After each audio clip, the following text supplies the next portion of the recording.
محمد. سورہ فاتحہ.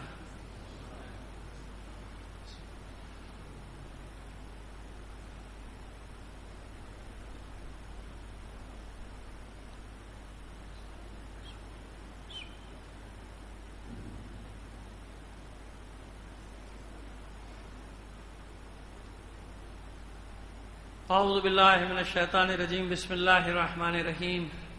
الحمد للہ رب العالمین. الصلاۃ والسلام علی اشرف الانبیاء والمرسلین سیدنا و نبینا ابی القاسم محمد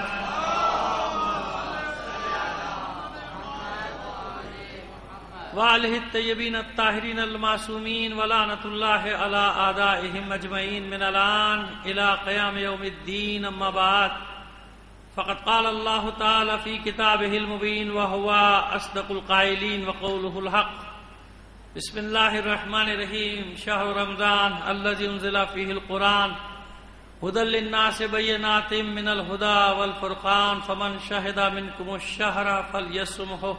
صلوات بھیجیے محمد علی محمد.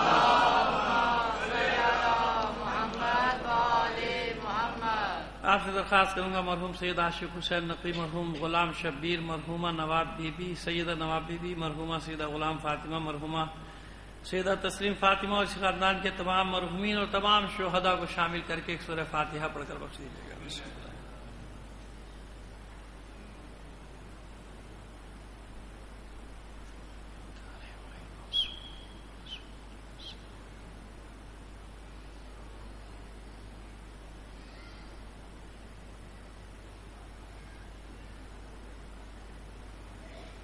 صلوات عنایت فرما دیجیے محمد و آل محمد پر. ایک بار اور اس سے بہتر انداز میں صلوات بھیج دیجیے گا.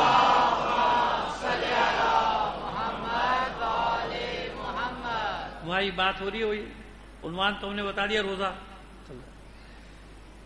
آج تھوڑا سا بات کو آگے بڑھائیں گے، روزے کی اقسام پہ بھی بات کریں گے، ذرا عام ڈگر سے ہٹ کے بات کریں گے. روزے کی اقسام تو ظاہر بیان کی جاتی ہیں، تھوڑا سا الگ ہٹ کے بیان کریں گے گفتگو کو کہ کچھ بچوں کی معلومات میں اضافہ ہو جائے. اور موقع مل گیا، وقت نے اجازت دی تو پھر دعا کا سلسلہ بھی آج ہی، کیونکہ ایک اہم ترین آیت اسی سلسلے کی 183 سے لے کر جو 186 تک روزے سے متعلق جو آیات ہیں سورہ بقرہ کی، ان میں ایک اہم آیت جو ہے وہ اسی روزے سے متعلق اس سے منسلک ہے، دعا کی. وَإِذَا سَأَلَكَ عِبَادِي عَنِّي فَإِنِّي قَرِيبٌ أُجِيبُ دَعْوَةَ الدَّاعِ إِذَا دَعَانِ فَلْيَسْتَجِيبُوا لِي وَلْيُؤْمِنُوا بِي لَعَلَّهُمْ يَرْشُدُونَ. یہ بھی اسی سلسلے کی آیت ہے، لیکن وہاں تک بات پہنچے گی تو انشاءاللہ. ابھی تو پہلے بات جو ہم نے جس کا شروع میں ذکر کیا وہاں سے بات کا آغاز کریں کہ روزے کی عام طور پر جو اقسام کی جاتی ہیں وہ 3 کی جاتی ہیں.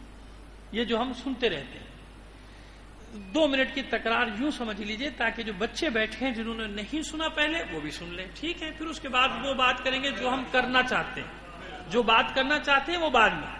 ابھی تو 3 قسمیں آسان سی بتا دیں کہ پہلا روزہ وہ ہے کہ جناب وہ سحر سے لے کے یعنی طلوع وہ صبح صادق سے پہلے احتیاطاً ختم کر دیا جائے، جس کو آپ اذان کا وقت کہتے ہیں. یعنی صبح صادق سے طلوع صبح صادق سے 2-4 منٹ پہلے احتیاطاً آپ نے کھانا پینا بند کر دیا، اور کب تک؟ غروب آفتاب تک. غروب آفتاب سے مراد وہ شرعی غروب جو ہمارے جس کو 10-12 منٹ بعد ہم کہتے ہیں وہ مغرب تک جو بھی وقت ہے. ٹھیک ہے، اس کو وَأَتِمُّ الصِّيَامَ إِلَى اللَّيْلِ وہ جو آیت ہے قرآن کی، جب رات کا آغاز ہو تو روزے کو ختم کرو. اپنے آپ کو کھانے پینے سے بچانا، بس یہ روزے کی واجبی شرط یہ ہے کہ کوئی بھی ایسا کام جس سے روزہ باطل ہوتا ہو وہ کام انجام نہ دے.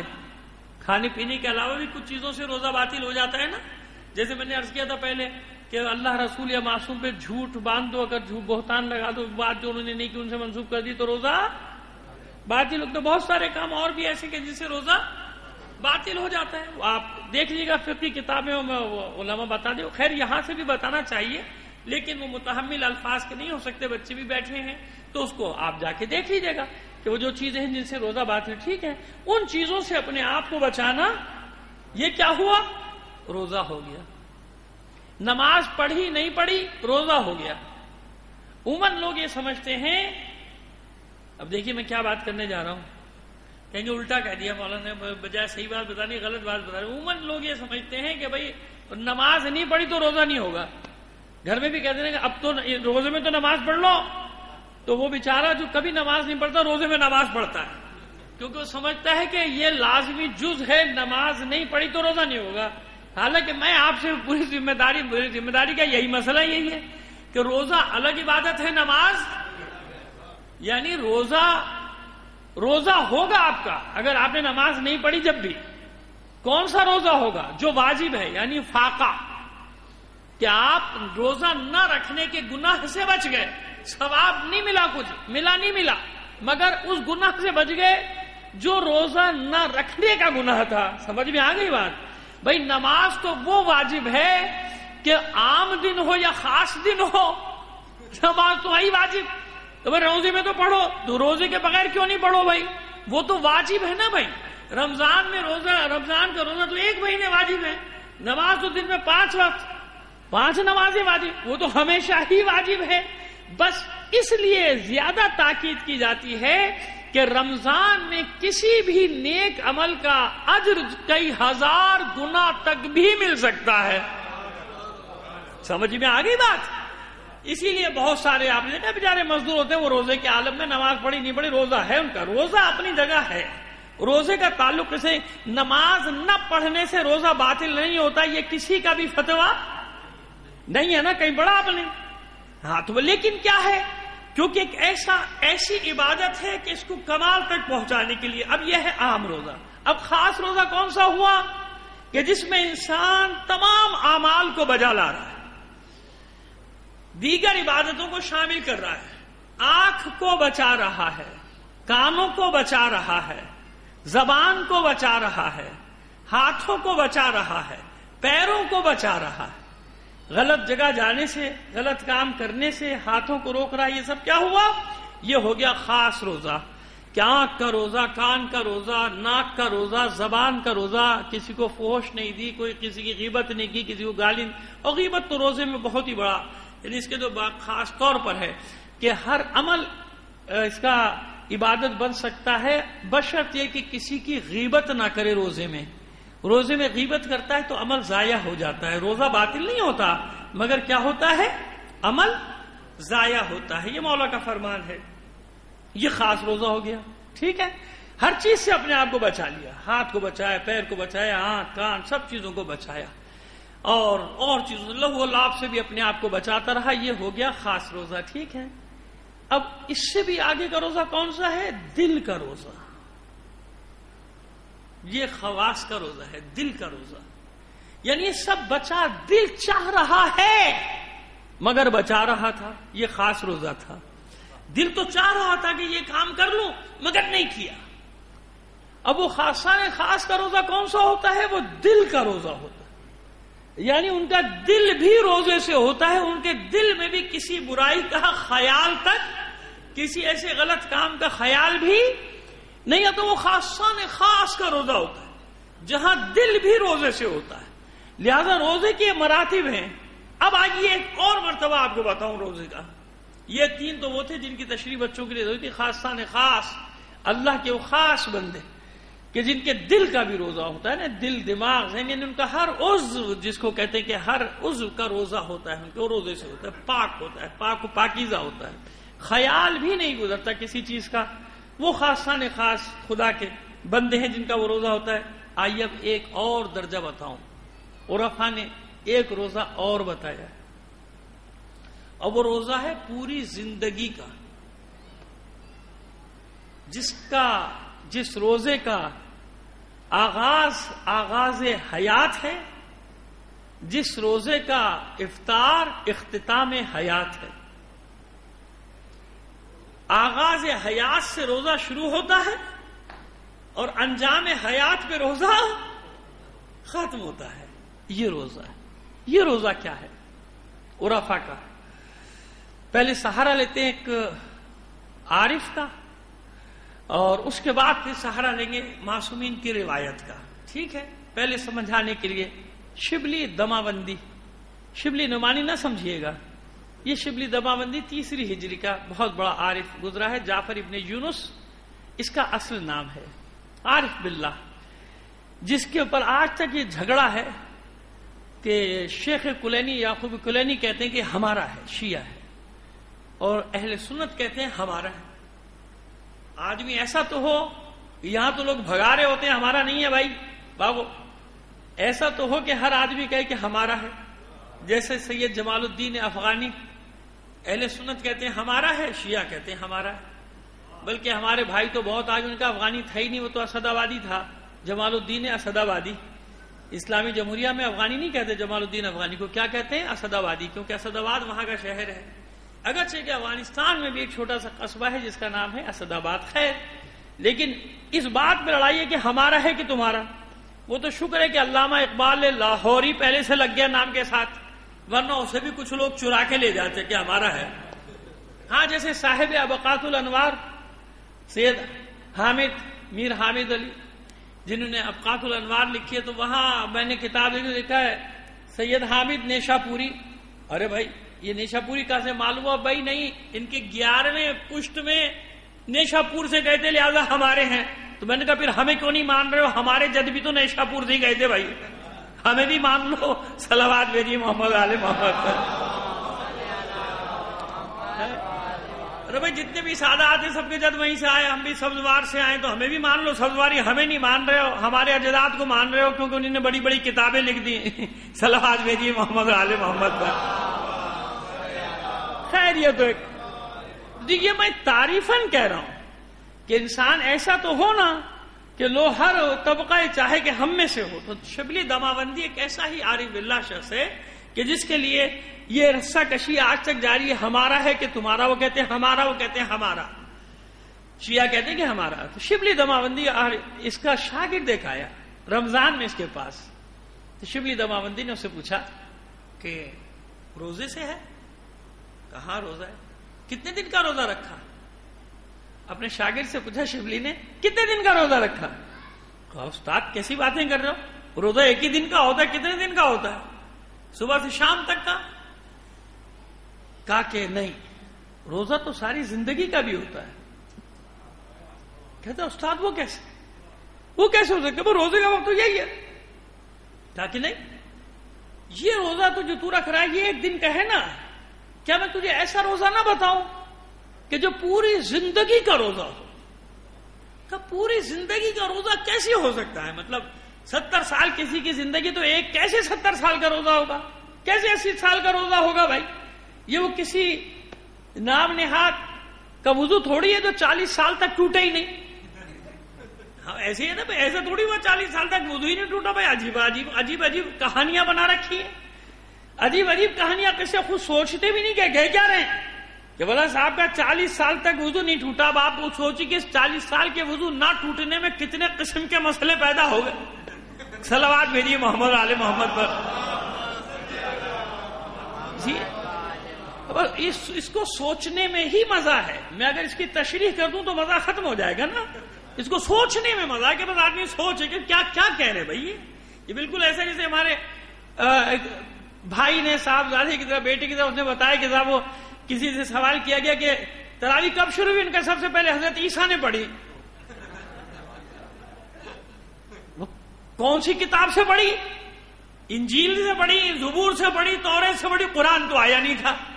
کون سا قرآن ختم کرتے تھے؟ ہے نا، یہ بالکل جہاں وہ کہتے ہیں عقل سے پیدل ہو جاتا ہے آدمی، یہ مسئلے ہوتے ہیں۔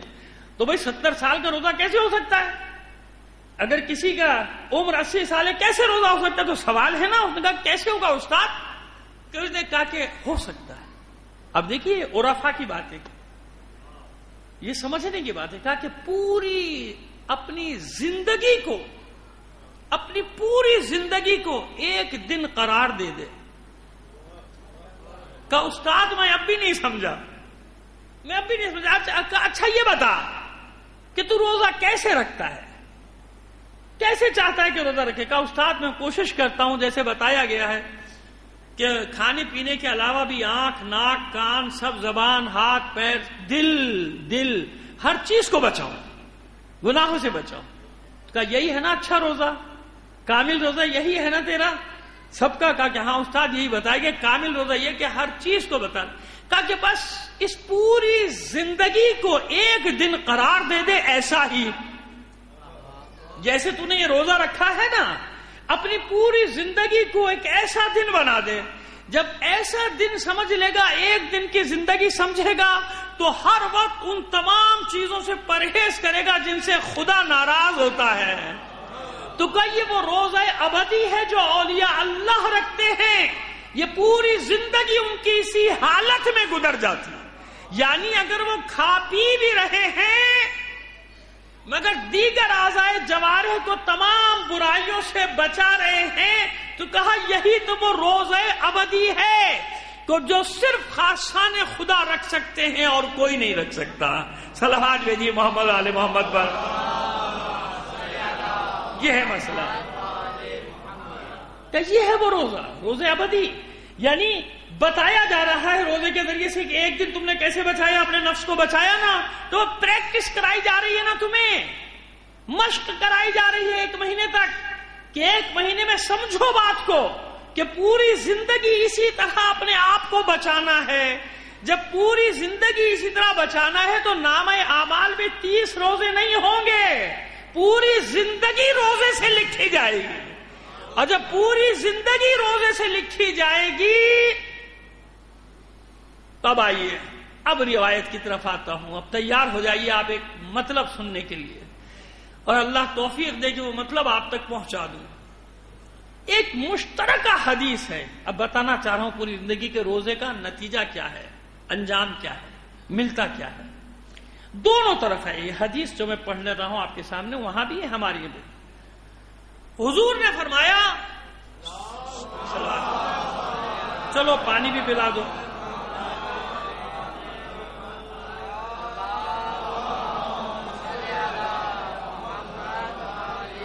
بیٹا آگے آ کے بیٹھو، پیچھے نہ بیٹھا کرو. جوان پیچھے بیٹھتے ہو مجھے اچھا نہیں لگتا.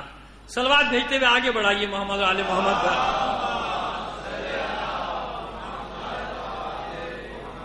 صوموا لرؤيته وافطروا لرؤيته.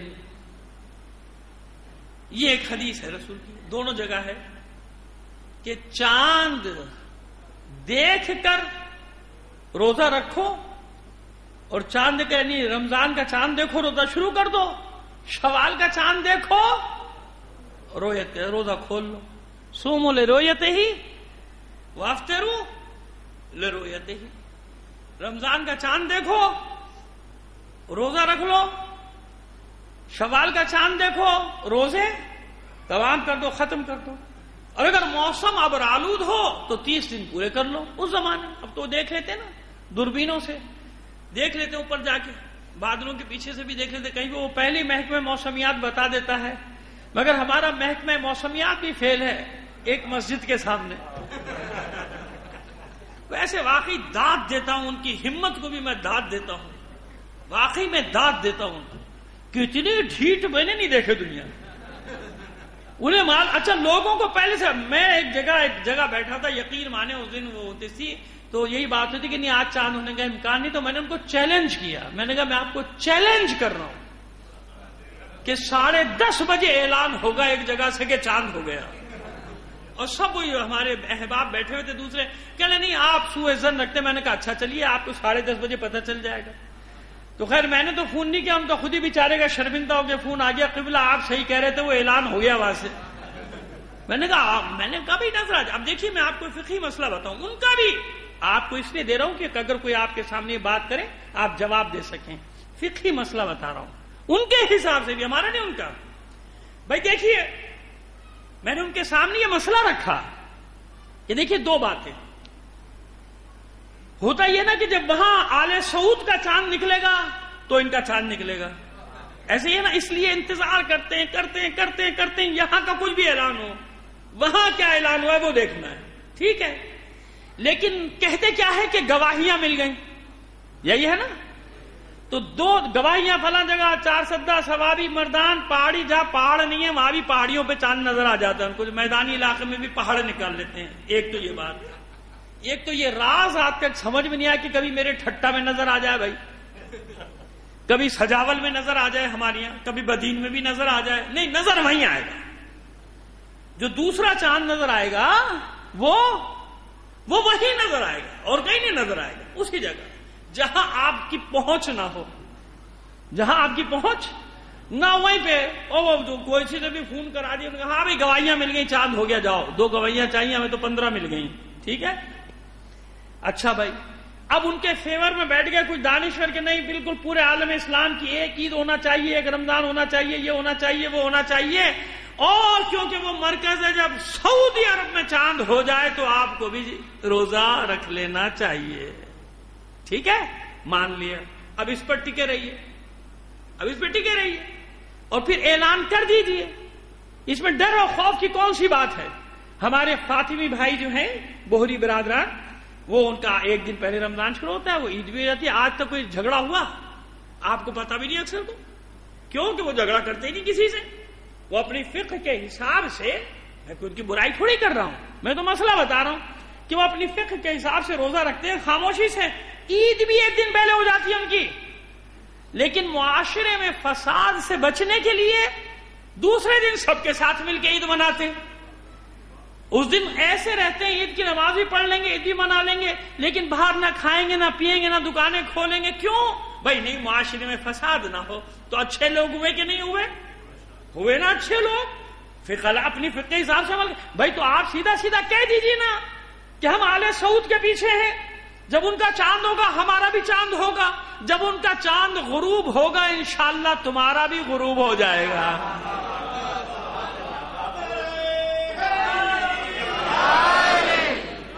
یہ تمہارا چاند اور سورج جبھی تک ہے جب تک ان کا سورج طلوع اور غروب کر رہا ہے. جس دن ان کا غروب ہوا تمہارا بھی انشاءاللہ غروب ہو جائے گا. اور اب نزدیک ہے، الیس الصبح بقریب، کیا صبح قریب نہیں، بس صبح قریب ہے، اطمینان رکھیں انشاءاللہ. تو بھائی کہہ دو، بات ختم ہو گئی. جس کو ماننا ہے مانے گا، نہیں مانے گا تو بھائی ہم ان کے اوپر عمل کرتے ہیں. جاؤ بھائی، جب وہاں ہوگا رکھیں گے، لیکن نہیں، صاف چھپتے بھی نہیں، سامنے آتے بھی نہیں. کہتے نہیں ہمیں گواہیاں ملی ہیں. اب جو ان کا دفاع کر رہا تھا اس سے میں نے سوال کیا، بھائی پہلے ایک بات پہ آپ ٹکیے، مسئلہ کیا ہے؟ اگر ان کے پیچھے چل رہا ہے تو بھی گواہی کی ضرورت ہے ہی نہیں. بھائی رویت کی ضرورت نہیں ہے نا، گواہی کی ضرورت کیا؟ بھائی وہاں ہو گیا ہمارا ہو گیا، وہاں نہیں ہوا ہمارا نہیں ہوا، ختم ہو گئی نا بات. تو رویت ہلال کمیٹی کی ضرورت ہے؟ تو پھر اپنی مسجد میں کمیٹی بنا کے کیوں بیٹھے ہو؟ پھر رویت کی کمیٹی کیوں بنائی ہے؟ پھر گواہیاں کیوں لے رہے ہو؟ بھائی جب وہاں ہو گیا اعلان کر دیا، بس پتا چلا کہ نہیں وہاں کے حساب سے نہیں، رویت شرط ہے، رویت شرط ہے، دیکھنا شرط ہے. کیوں؟ عقلی دلیل، ما حکم بہ العقل حکم بہ الشرع، یا ما حکم بہ الشرع حکم بہ العقل. عقل کبھی شرع کے خلاف اور شرع کبھی عقل کے خلاف نہیں جاتی، کبھی حکم نہیں لگاتے ایک دوسرے کے خلاف. سیدھی سی بات ہے، دنیا میں 12 سے 14 گھنٹے تک کا بھی فرق ہے کہ نہیں ہے؟ ملکوں میں ہے نا. تو ایک دن کا فرق تو ویسے ہی ہو گیا. اگر وہاں کے چاند کے حساب سے منائیں تو مجھے یہ بتائیے کہ جنوبی امریکہ والے کب منائیں گے؟ ایک دن پہلے منائیں کہ ایک دن بعد منائیں؟ کیونکہ جب ان کا چاند نکل رہا ہے تو ان کا تو چاند غروب ہو رہا ہے. شام ہو گئی، رات ہو گئی، اب کیا منائے؟ تو ایک دن تو ویسے ہی لیٹ ہو گئے. وہ انہیں جو کچھ بھی منانا ہوگا ایک دن بعد ہی منائیں گے نا. تو ایک ساتھ کا ہوا، عالم اسلام میں ایک ساتھ کا ہوا. ایک دن کا فرق تو ویسے ہی پڑ رہا ہے نا، پڑھ رہا ہے کہ نہیں پڑھ رہا؟ لہذا رویت کو شرط رکھا گیا. اچھا روزہ رکھو چاند دیکھ کر، ایسے ہی ہے نا، یعنی شوال کا چاند ہو اور رمضان کا چاند ہو، روزے رکھنا شروع کر دو. سحری اور افطار چاند کے حساب سے کہ سورج کے؟ بتائیے نا. سحر اور افطار کس حساب سے کرنی ہے؟ بھائی سحری بھی سورج کے حساب سے ہے اور افطار بھی. تو جب چاند ان کا ہوگا تو تمہارا ہوگا، تو سورج بھی جب ان کا ہوگا تو تمہارا ہوگا. یہ دلیل دلیل یاد رکھیے گا. یہ دلیل ہے، دلیل برہان ہے، اس کا جواب نہیں دے سکا کوئی اور نہ دے سکتا ہے قیامت تک. جب چاند پہ ان کے چلو گے تو پھر سورج میں بھی ان کے چلو. جب ان کا سورج طلوع ہوگا تو تم کرنا وہ کام. سحری بھی ان کے حساب سے کرو. جب ان کا سورج غروب ہوگا تو پھر 2 گھنٹے بعد. ہمت ہے؟ 1 منٹ میں تو مکروہ ہو جاتا ہے، 2 گھنٹے کہاں سے رکو گے؟ بڑی معذرت کے ساتھ اپنے احباب سے، اپنے دوستوں سے، لیکن مجبوری ہے، یہ دلیل دینا تھی، کیونکہ صبح شام سوال آتے ہیں ہمارے سامنے. جب سوال آئے گا تو بھائی جواب تو دینا پڑے گا نا. جب ان کے چاند پر چلنا ہے تو سورج بھی ان کا رکھو نا. پھر جب وہ ظہر پڑھیں، جب ظہر پڑھو، جب فجر پڑھیں، جب ان کی فجر ہوگی تو تمہارا سورج تو چاشت اور اشراق اور پتہ نہیں کہاں کہاں کی منزلوں پہ ہوگا. وہاں پڑھو پھر فجر، اور پھر مغرب کب پڑھو گے، پھر عشاء کب پڑھو گے، پھر سب ان کے حساب سے کرو نا بھائی. جب چاند ان کا تو پھر سورج بھی ان کا. عربوں کا چاند کہیں نہیں کہا گیا. یہ نہیں کہا گیا کہ عربوں کا چاند دیکھ کر، نہیں، رؤیتی، جہاں نظر آ جائے، جہاں نظر آئے. اسی لیے امریکہ والوں کے لیے اپنی رؤیت ہے، یورپ والوں کے لیے اپنی رؤیت ہے، افریقہ والوں کے لیے اپنی رؤیت ہے، اور فار ایسٹ کے جو ممالک ہیں ان کے لیے اپنی رؤیت ہے. اب میں سوال کروں دوسرا اپنے ان مہربانوں سے، امکان ہے کہ فار ایسٹ میں پہلے چاند ہو سکتا ہے ایک دن. تو جو مشرق بعید کے ممالک ہیں نا، ان میں پہلے ہو سکتا ہے. اگر وہاں پہلے چاند ہو گیا تو کیا آل سعود مان لے گی؟ اور جب آل سعود نہیں مانے گی تو آل سعود کے یہ نمود پانے والے کہاں سے پالیں گے، کہاں سے مانیں گے؟ نہیں مانیں گے نا. بس رؤیت شرط. سومو لرؤیتہ وافطروا لرؤیتہ. ابھی تو یہ ظاہری معنی پہ چل رہے ہیں ہم. یہ وہ حدیث ہے جو دونوں طرف ہے، ہر جگہ موجود کہ روزہ رکھو جب رمضان کا چاند نظر آ جائے، اور روزے تمام کرو جب شوال کا چاند. لیکن عزیزو، اس حدیث کا اعجاز، اس کا کمال، اس کا معراج، اس کا حسن یہ ہے کہ اس میں نہ رمضان کا ذکر ہے نہ شوال کا. صوموا لرؤیتہ وافطروا لرؤیتہ. اب میں لفظی ترجمہ کروں تو جانتے ہیں کیا ہے؟ یہ ہا کی زمین لرؤیتہ ہی، یہ ہا کی ضمیر کو عرفا نے کہاں پلٹایا ہے؟ صوموا لرؤیتہ. روزہ رکھو اسے دیکھنے کے لیے. یہ لام علت ہے.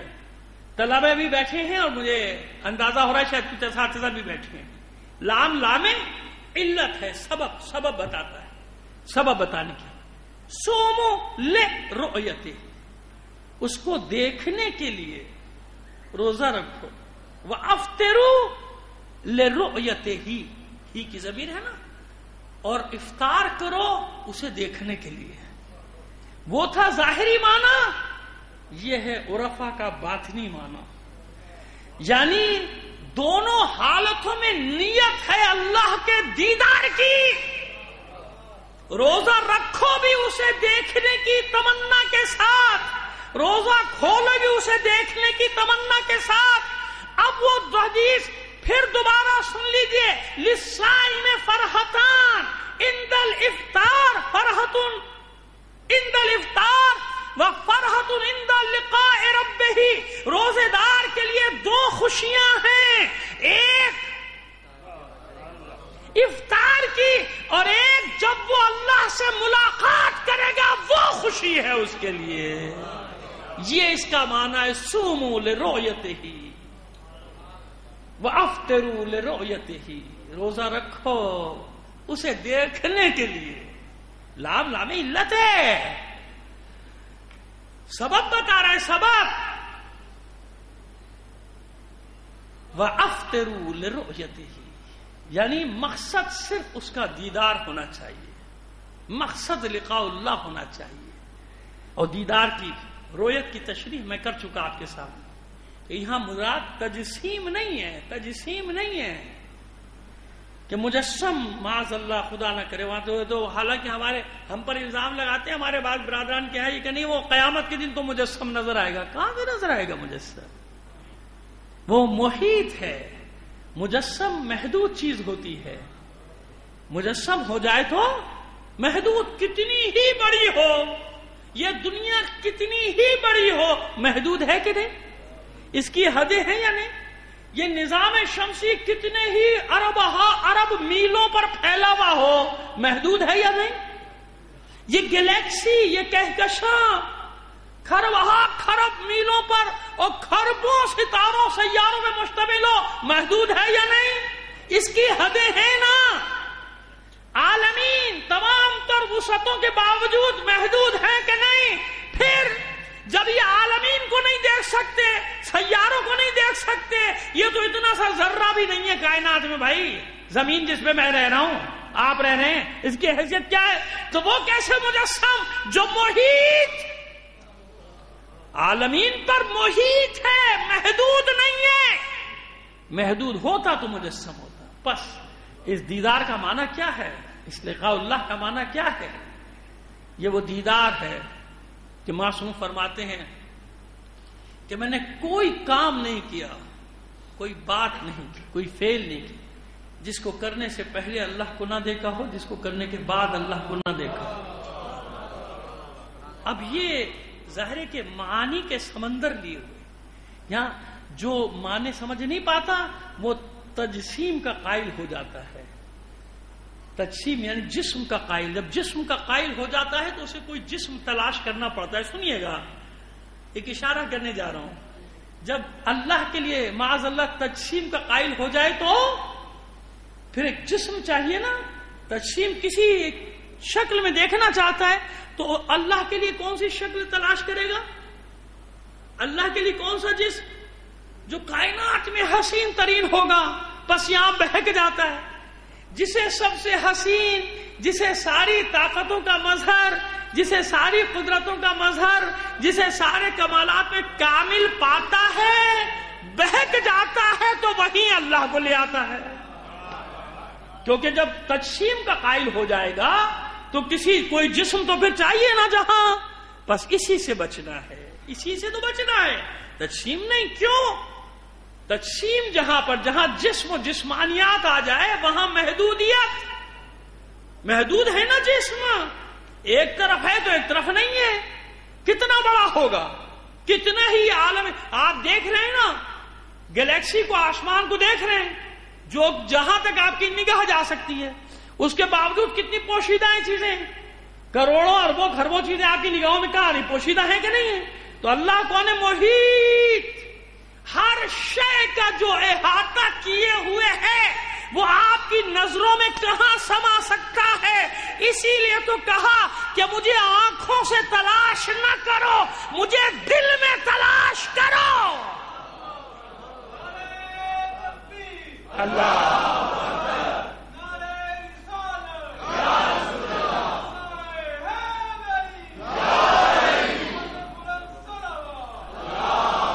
دل میں ملے گا. اقرب الیکم من حبل الورید، تمہاری شہرت سے زیادہ قریب ہوں. کہاں ڈھونڈ رہے ہو؟ شہرت سے زیادہ قریب، تمہارے دل میں ہو، تمہارے وجود میں ہو. اور یہی اپنے وجود میں منصور حلاج نے کچھ پایا تھا تو چلا اٹھا تھا انا الحق، میں ہی حق ہوں. اور اس زمانے کے ملاؤں نے اس کے ٹکڑے ٹکڑے کروا دیے تھے، پھانسی پہ چڑھوا دیا تھا نا. اور یہی خمینی ابو شکن نے بات کہی تھی. ایک سلوات بھیجیے محمد آل محمد.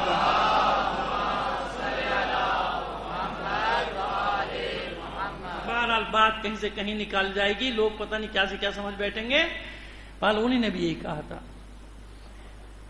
کوس ان الحق بے زدم فارغ از غم شدم و کوس ان الحق بے زدم مثل منصور خریدار سردار شدم.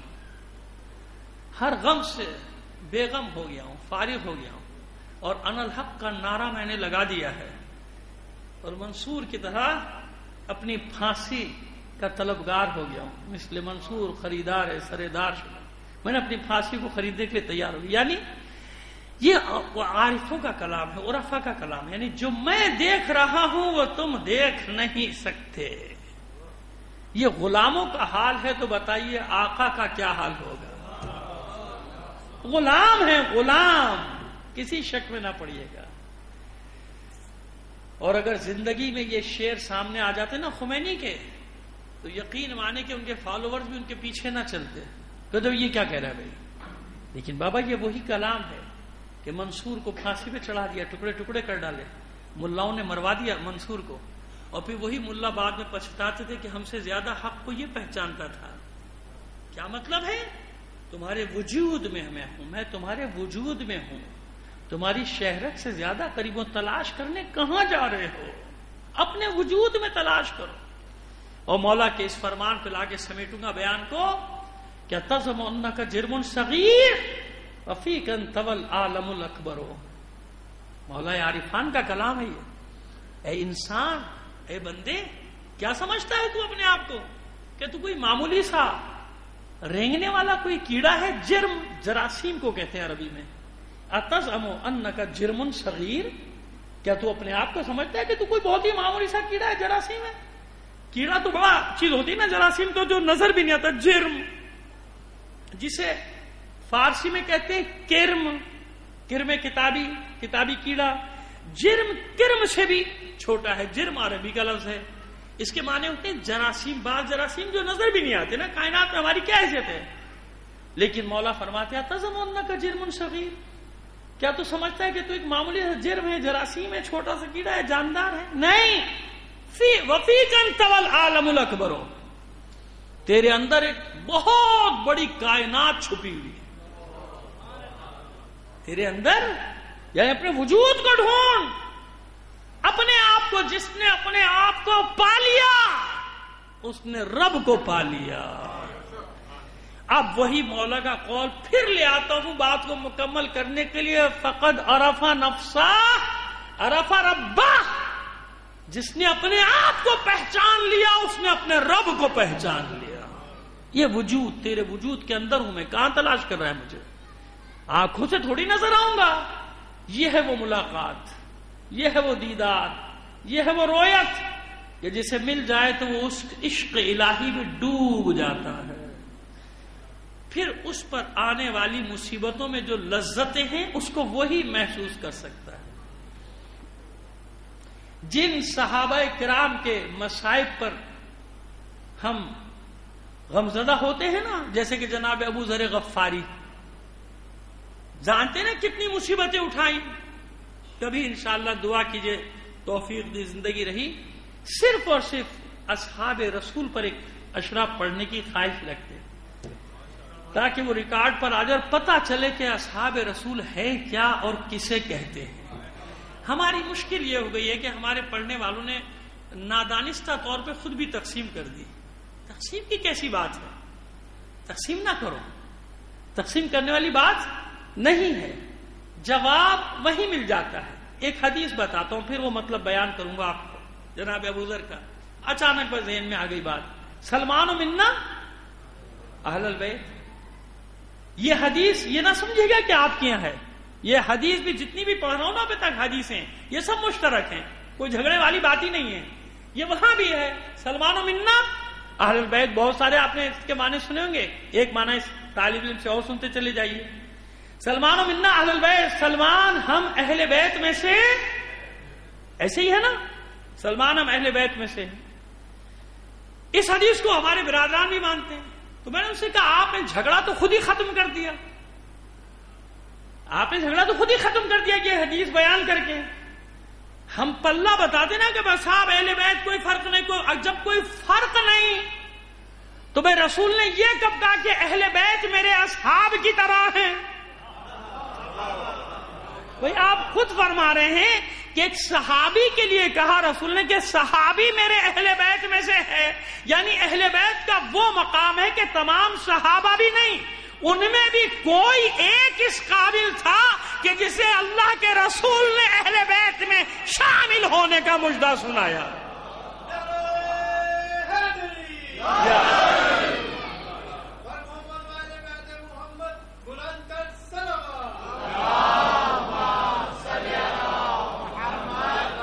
ہے نا؟ لیکن 2 اور 2 4 والی بات ہے. اس حدیث کو آپ اطمینان رکھیں, یقین دلا رہا ہوں کوئی نہیں جھٹلائے گا. ہاں بھائی حدیث ہے جناب سلمان فارسی کے لیے, وہ پڑھے یا نہ پڑھے مانتے ہیں کہ ہے, سناتے نہیں لوگوں کو لیکن ہے, جانتے ہیں کہ یہ حدیث ہے, انکار کیسے کریں. سلمان منا اہل البیت, سلمان ہم اہل بیت میں سے ہے. تو کیا ہے اہل بیت بھائی جو سلمان ہے؟ اچھا سلمان ہے باقی نہیں ہے, سلمان ہے باقی سب کا درجہ محترم, خدا نہ کرے میں کوئی توہین تھوڑی کرنے جا رہا, لیکن اہل بیت کا مقام بتا رہا ہوں کہ اہل بیت کا مقام ایسا ہے نا کہ ان کے برابر نہیں ہے. اگر ہوتے تو سب صحابہ کو کہتے کہ اصحاب میں بھی ایک ایسا ہے جس کو میں یہ مجدہ سنا رہا ہوں کہ اس کی منزل مجھے اہل بیت میں سے ہے. سلمان منا اہل, سمجھ میں آ گئی بات؟ اب آئیے, تو اب ایسے لوگ جب مشکلات میں آتے ہیں تو کیا ہوتا ہے؟ جیسے جناب ابو ذر صحابی رسول, ساری حدیثوں کے بارے میں لکھتے ہیں واقعات, لیکن پبلک کو نہیں سناتے. کبھی جمعے کے خطبات میں جناب ابو ذر غفاری کا ذکر نہیں کرتے. کیوں ذکر کریں گے؟ انجام بتانا پڑے گا, انجام بتائیں گے پھنس جائیں گے. ایسے ہی ہے نا. تو لوگوں سے کہتے ہیں کہ بھائی دیکھو خیانت نہ کرو, علمی خیانت نہ کرو. ہمارے گھر کا, ہمارے خاندان کا بھی کوئی فرد اہل بیت سے خیانت کرے گا تو ہم اس کے ساتھ نہیں ہیں, ہم اس پہ لعنت بھیجتے ہیں. ہے نا, کوئی ڈر کی بات تو نہیں ہے, کوئی خوف کی بات تو نہیں ہے, کیونکہ ہمارا سب کچھ جو ہے وہ معیار کیا ہے؟ محبت اہل بیت ہے. اہل بیت سے محبت نہ کرنے والا میرا باپ ہو, میرا بیٹا ہو, میرا بھائی ہو, میرا اس سے کوئی تعلق نہیں ہے, کیونکہ یہ رشتہ زیادہ مضبوط اور محکم ہے. تو آپ بھی ہمت پیدا کیجئے نا بھائی, آپ بھی ہمت پیدا کیجئے. ائمہ طاہرین کی اولادوں میں ایسے باغی پیدا ہوئے جنہوں نے فرقے بنائے, ہم نے ان کو نہیں مانا. ہمیں ان کو کب مانا؟ ہم نے ان کو کبھی بھی نہیں مانا. تو ہمیں تو اتنی ہمت ہے. اب آئیے ابو ذر غفاری, کیا انجام ہوا؟ حق بولنا سب سے بڑا جرم ٹھہر گیا. لوگ کہتے تھے بھی بات صحیح ہے, بجمے میں کیوں کرتے ہو؟ جیسے ہم سے لوگ کہتے ہیں کہ بھائی فتویٰ صحیح ہے مگر آپ پبلک میں کیوں بیان کر رہے ہیں؟ ارے تو بھیا فتویٰ دیا ہی کیوں ہے؟ پبلک کو بتانے کے لیے تو دیا ہے. یہی تو آپ کی غلطیاں ہے. یہ غلطی کیوں کر رہے ہے؟ اچھی بات لوگوں کے سامنے نہ کریں, لوگ بگڑ جاتے ہیں, لوگ ناراض ہو جاتے ہیں. ارے ہو جائے ناراض. ابو ذر کا کردار کیوں بنایا اہل بیت نے؟ اسی لیے تو بنایا کہ ابو ذر سے پوچھو اس کو کتنی لذت ملتی ہے جب اسے بار بار در بدر کیا جاتا ہے, شہر بدر کیا جاتا ہے, وطن بدر کیا جاتا ہے, کبھی شام بھیجا جاتا ہے, کبھی بحرین بھیجا جاتا ہے, کبھی لبنان بھیجا جاتا ہے. جہاں جہاں بھیجا جاتا ہے وہ نہیں بھیج رہے, مشیت چاہتی ہے کہ وہاں وہاں ابو ذر جائے. وہ تو سزا کے طور پہ بھیج رہے ہیں, سزا کے طور پہ بھیج رہے ہیں. وہ وہاں جا کے محبت علی کے سبززار لگا رہا ہے, گلشن بنا رہا ہے, باغ بنا رہا ہے. یہاں تک کہ امیر شام کو خط لکھنا پڑا واپس بلا لے ورنہ شام گیا ہاتھ سے. آپ کیا سمجھ رہے ہیں؟ وہ بنی امیہ کا پایہ تخت دمشق, اگر آج ان کا نام و نشان مٹ گیا تو کمالات کس کے ہیں؟ تاریخ میں تو جائیے. اگر یہ جبل عامل, یہ بحرین, یہ کویت, یہ سب جگہ یہ تشیع کے جو بیج پڑے اس وقت یہ سب شامات کہلاتا تھا. یہ سارا علاقہ سب ایک ہی تھا, شامات کہلاتا تھا. ان سب پہ حماس یہ سب ملا کے, یعنی وہ جو شہر ہے حمص یا حماس جو بھی اس کا نام ہے تلفظ ہے, یہ سب ایک تھا. اور یہاں سے کبھی ایک شہر کبھی دوسرے شہر امیر شام دوڑاتا رہتا تھا. جہاں ابو ذر جاتے تھے لوگ جانتے تھے, ایک حدیث جانتے تھے کہ رسول خدا نے فرمایا ابو ذر کے لیے کہ ابو ذر سے زیادہ سچے شخص پر آسمان نے سایہ نہیں کیا. یعنی غیر معصومین. سمجھ گئے نا کہ یہاں مراد جب تعریف ہے تو معصوم مراد نہیں ہوتا. ابو ذر کا موقع سب جمع ہو جاتے تھے, کوئی حدیث, تو ابو ذر کون سی حدیثیں سنائے گا؟ کون سی؟ وہ حدیث سنائے جس کے لیے 20,000 دینار دیے جاتے ہیں, یا وہ حدیث سنائے جس کے لیے 20 کوڑے کھانے پڑتے؟ لہذا تازیانے کا زخم برداشت ہے, مگر ابو ذر وہی حدیث سنائے گا جو حدیث ہے. کبھی حدیث مباہلہ سنائے گا, کبھی حدیث شب ہجرت سنائے گا, کبھی مواخات, کبھی مواسات, اور سب سے زیادہ جو حدیث جرم قرار پائی تھی ابو ذر کا وہ حدیث تھی حدیث غدیر. غدیر یہ بیان کر تو آخر میں کیا ہوا کہ بھیج دے واپس. تو امیر شام نے دشمنی میں بغیر پالان کے اونٹ پہ دمشق سے مدینہ بھیجا. جب مدینے پہنچے تو رانوں کی کھال ادھڑ چکی تھی ابو ذر کی. بڑی مشکل سے عصا کے سہارے چلتے ہوئے آئے تھے. ٹانگیں لرز رہی تھی ابو ذر غفاری کی.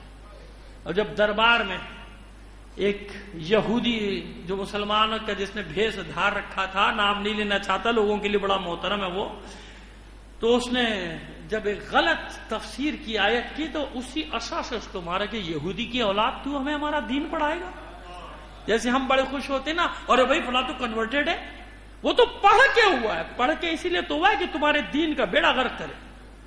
معذرت کے ساتھ ان مومنین کے لیے نہیں کہہ رہا کہ جو واقعی جنہوں نے دل سے دماغ سے اس مذہب حقہ کو قبول کیا ہے، بعض بڑی پلاننگ کے تحت آئے ہیں، بڑی پلاننگ کے تحت بھیجے گئے ہیں تفرقہ ڈالنے کے لیے، تمہیں تقسیم کرنے کے لیے، تمہیں لڑانے کے لیے. اور اپنا سب سے بڑا فخر یہ بیان کرتے ہیں پہلے فلاں تھا، ہمیں کیا پتا کہ اب کیا ہے تو، ہمیں کیا پتا. اور ایسے تو کئی لوگوں کو میں خود بھی جانتا ہوں، کیا عرض کروں کیسے کیسے دکھ ہیں، لیکن بس کہ تو ہمیں بتائے گا ہمارا دین.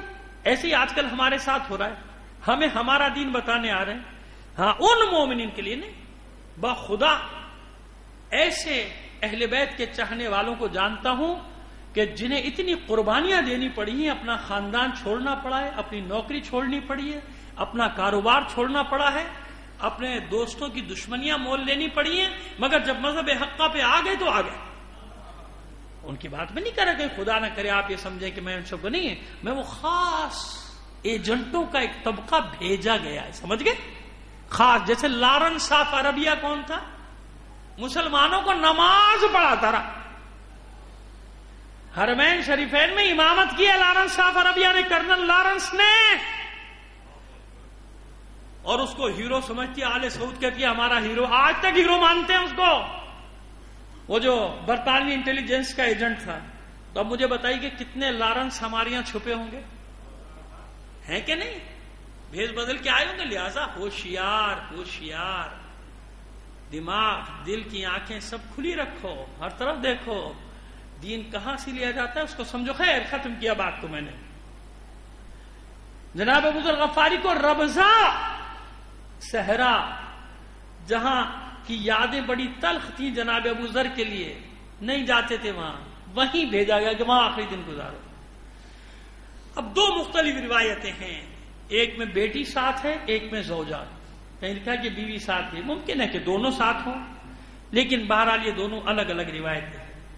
میں نے جو دیکھا جو پڑھا اس میں زوجہ کا ذکر تھا کہ رو رہی ہے بیوی، زوجہ رو رہی، یا چلیے آپ بیٹی سمجھیں کہ بیٹی یا دونوں رو رہی. ابو ذر نے آنکھیں کھولی، کیوں رہے؟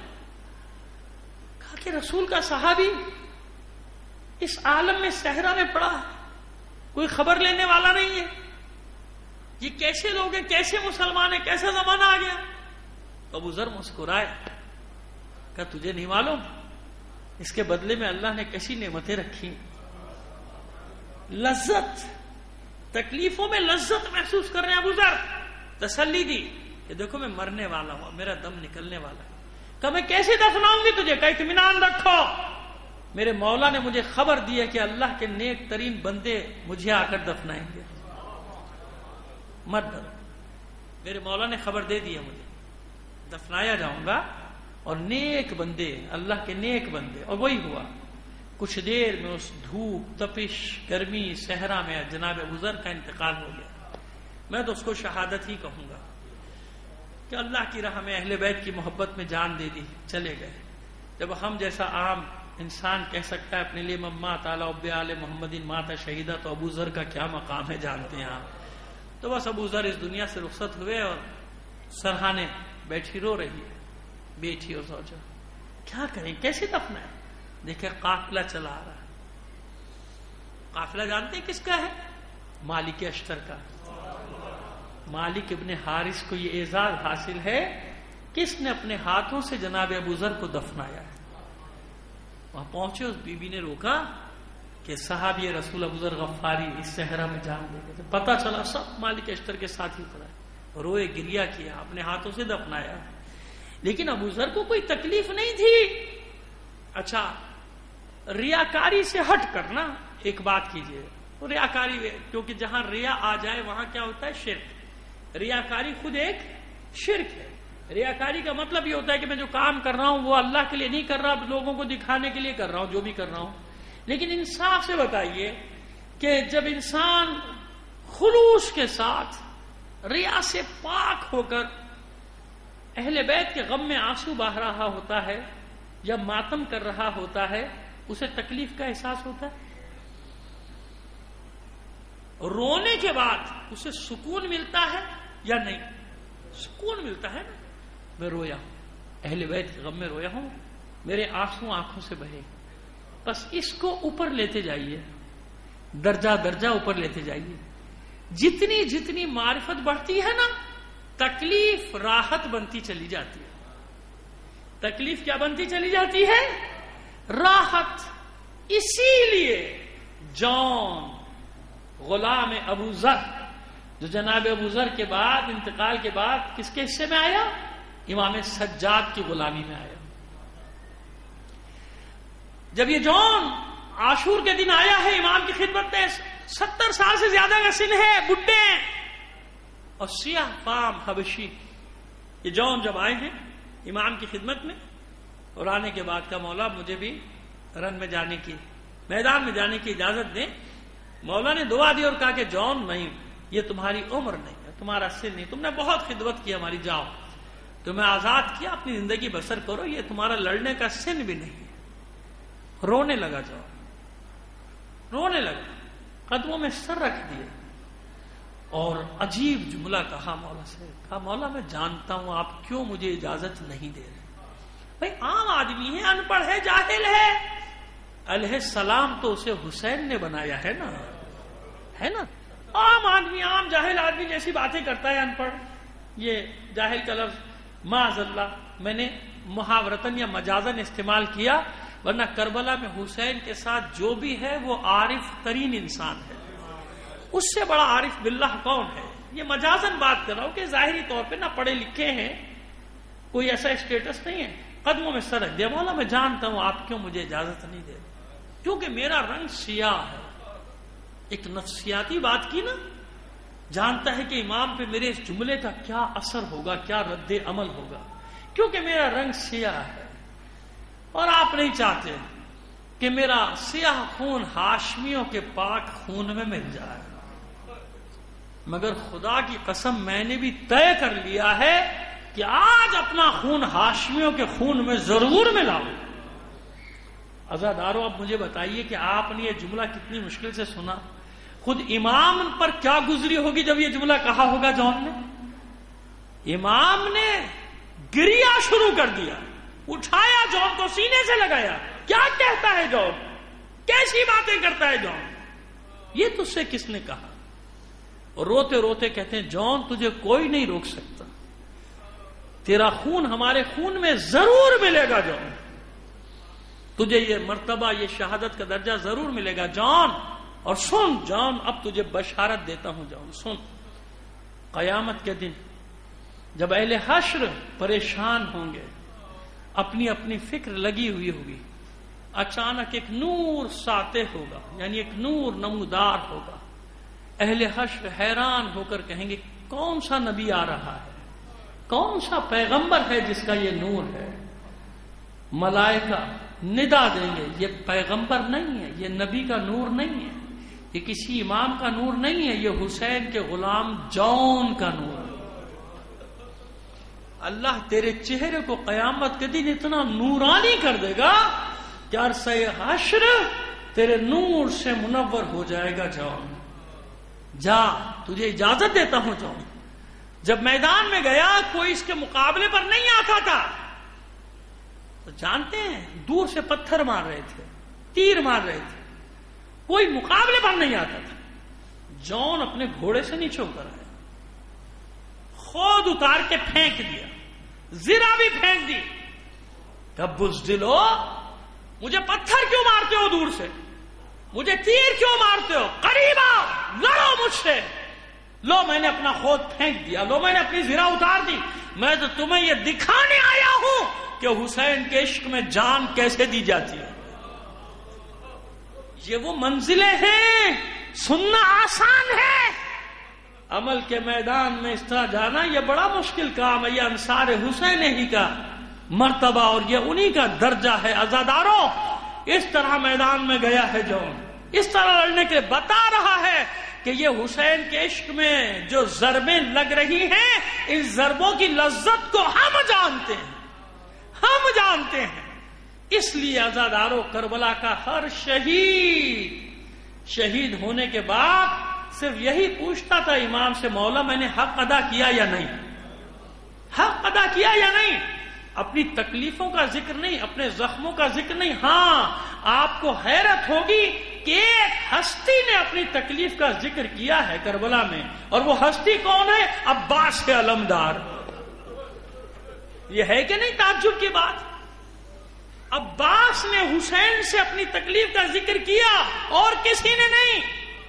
لیکن کیوں کیا، کہاں کیا، سنیے۔ 2-4 جملے، پوری شہادت نہیں پڑھوں گا، نہ متحمل ہو سکتا ہے اس وقت پوری شہادت پڑھنے کا۔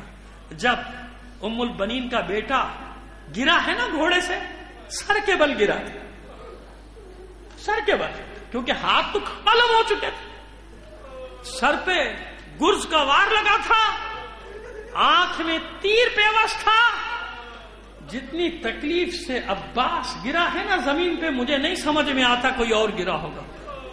فیصلہ کرنا میرا کام نہیں، لیکن جو میں دیکھ رہا ہوں، جو میں پڑھ رہا ہوں، میں اس کی بنیاد پر کہہ رہا ہوں کہ اتنی اذیت میں کوئی اور نہیں گرا، یا حسین یا عباس۔ بس عباس ایسے گرے تھے زمین پہ کہ بازو نہیں تھی۔ عباس نے جب آواز دی تھی کہ یا مولا ہوا ذکری، مولا اس غلام کی خبر لیجئے، تو پہلے حسین نے دونوں ہاتھوں سے اپنی کمر تھامی تھی اور کیا کہا تھا؟ الان انکسر ظہری، عباس اب میری کمر ٹوٹ گئی، میری کمر ٹوٹ گئی۔ بڑی مشکل سے عباس کے سرانے پہنچے تھے، سر کو اٹھا کے زانو پہ رکھا تھا۔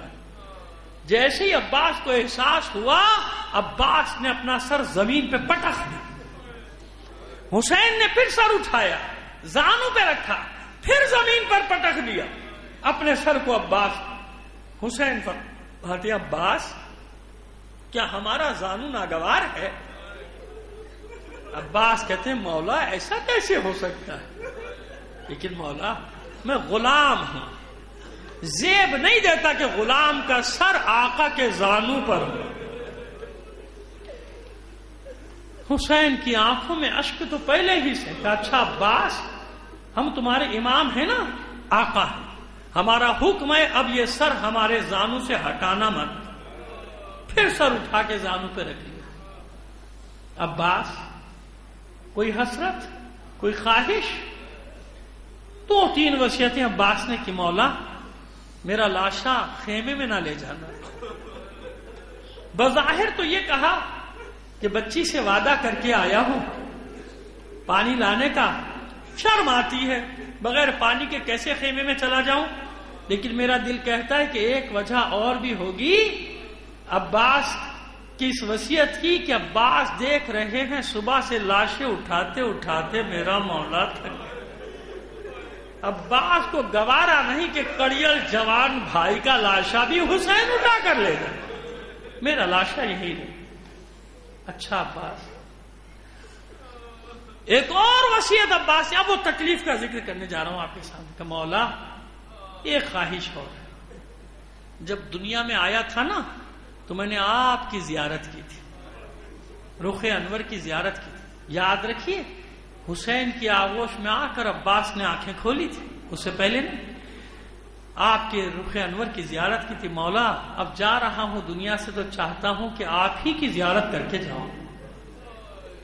حسین فرماتے ہیں، پھر کیا امر مانے ہے عباس، کیا امر مانے ہے، کیا پریشانی؟ اب یہاں عباس نے اپنی تکلیف کا اظہار کیا مجبوراً، مولا ایک آنکھ میں سر کا خون جمع ہے، ایک آنکھ میں تیر پیوست، بازو نہیں، صاف نہیں کر سکتا،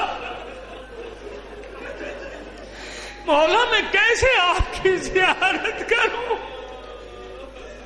اب سمجھ میں آیا کہ عباس نے اپنی تکلیف کا اظہار کیوں کیا. مولا میرے بازو نہیں ہے، میں اپنی آنکھیں صاف نہیں کر سکتا. حسین نے اپنا منہ عباس کے منہ پہ رکھ کر رونا شروع کر دیا. اپنی ابا کے دامن سے عباس کی ایک آنکھ کو صاف کیا. عباس نے اپنے مولا کی زیارت کی. اب حسین کہتے ہیں عباس اب ایک حسرت ہماری بھی پوری کر دو، ایک بات ہماری بھی مان لو. عباس کہتے ہیں مولا آپ حکم فرمائیے، اس عالم میں بھی جو مجھ سے ہو سکتا ہے میں اطاعت کروں گا آپ کی. عباس جب سے تم نے بولنا سیکھا ہمیں بھائی نہیں کہا، ہمیشہ آقا کہا، سید کہا، سردار کہا، مولا کہا، ہمیں بھائی نہیں کہا. عباس ایک بار ہمیں بھائی کہہ دو. عباس کہتے ہیں مولا یہ کیسے ہو سکتا ہے؟ ماں نے یہی تو نصیحت کی تھی، یاد رکھنا تو غلام ہے یہ تیرا آقا. ماں نے حکم دیا ہے، ماں کا حکم ہے کبھی حسن حسین کو اپنا بھائی نہ سمجھنا. بس جب یہ ماں کا حکم سنایا تب حسین کہتے ہیں عباس ماں کا حکم ہے نا، ہم تیرے امام ہیں نا. عباس ہم امام ہیں نا، اب تیرا امام تجھے کہہ رہا ہے ایک بار بھائی کہہ دے، ایک بار بھائی کہہ دے. بس عزادارو بھائی نے بھائی کو بھائی کہا. عباس اس دنیا سے رخصت ہوئے. عباس کے سینے پہ سر رکھ کے حسین دیر تک روتے رہے اور لہو میں ڈوبا ہوا علم عباس کے لہو میں غرق علم اٹھایا، علم لے کر خیمہ گاہ کی طرف چلے.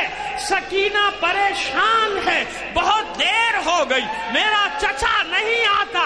اما فضا ذرا خبر تو لے کر آ، بہت دیر ہو گئی، میرا چچا نہیں آیا. فضا نے خیمے کا پردہ اٹھایا، کچھ دیر مشاہدہ کرنے کے بعد کہتی ہے سکینہ مبارک ہو، مبارک ہو، تیرے چچا نے اپنا وعدہ پورا کر دیا، تیرے چچا کا علم آ رہا ہے.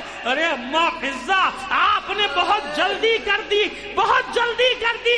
آپ نے علم آتے دیکھا، یہ نہ دیکھا کہ وہ علم عباس کے لہو میں ڈوبا ہوا ہے، عباس کے لہو میں غرق ہے. بس سکینہ نے اتنا سنا کہ میرے چچا کا علم آ رہا ہے، دوڑنا شروع کیا. ایک خیمے سے دوسرا خیمہ، دوسرے خیمے سے تیسرا خیمہ، چلاتی جاتی ہے آؤ بچوں، آؤ بچوں، اپنے اپنے کوزے بھی لے کر آنا. میں نہ کہتی تھی میرا چچا ہے ابا. الا لعنت اللہ علی القوم الظالمین.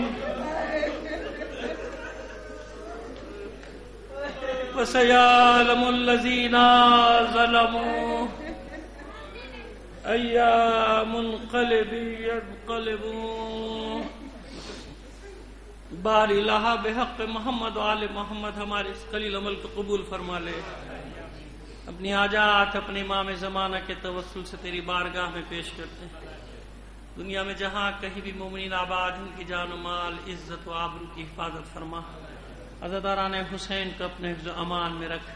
تمام مومنین کی جائز حاجات کو پورا فرما دے. تمام شہداء ملت کو شہداء کربلا کے ساتھ محشور فرما. جو بیمار ہیں خاص طور پہ ہمارے دوست ظفر حمدانی اور ایک اور دوست ان کے عیال بیمار ہیں، دعا کریں جہاں کہیں بھی کوئی مریض یا مریضہ ہے بحق بیمار کربلا ان سب کو صحت کاملہ و عاجلہ عطا. پروردگار دہشت گردوں کو نیست و نابود کر دے، ان کے ٹھکانوں کو برباد کر دے، ان کے سرپرستوں کو ذلیل و رسوا کر دے. پاک افواج کو دہشت گردوں پہ آخری ضرب لگانے کی توفیق عطا فرمائے. معبود جس فتنے نے یمن، عراق، شام، لبنان میں سر ابھارا ہے اس فتنے کا سر کچل کر رکھ دے. رہبر معظم انقلاب کو طول عمر عطا فرما. حسن نصر اللہ اور حزب اللہ کو دشمنوں پر غلبہ اور فتح عنایت فرما. ہم اس قابل نہیں، اس قابل بنا دے جب تیری آخری حجت کا ظہور ہو تو ہم اس کے ادنا سے سپاہیوں میں شامل تاجیل فرما.